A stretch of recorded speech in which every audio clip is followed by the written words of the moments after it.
Первая лаборатория робототехники откроется в Ингушетии в апреле. Она появится в кампусе школы 21 в Магасе на базе Академии цифрового развития.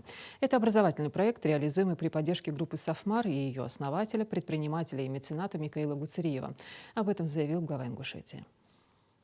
Сейчас лаборатория работает в тестовом режиме. Цель нового проекта — формирование интереса и понимания профессий в инженерии и робототехнике среди участников Академии, а также популяризация направлений робототехники и поддержка участников в реализации их проектных идей и творческих инициатив. До 150 человек проведут мастер-классы: робототехника, микроэлектроника, программирование квадрокоптеров и 3D-моделирование и печать. Робототехника — это перспективное направление, которое крайне важно для современного рынка труда.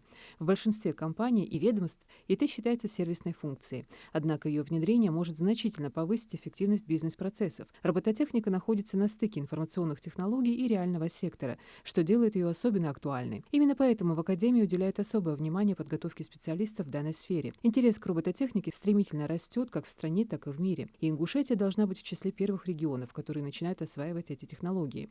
Создание инженерной кадровой базы в нашем регионе — это шаг к успешной конкуренции и достижению высоких результатов в будущем. На базе Академии цифрового развития реализуются разные проекты, которые закладывают основы для профессий будущего.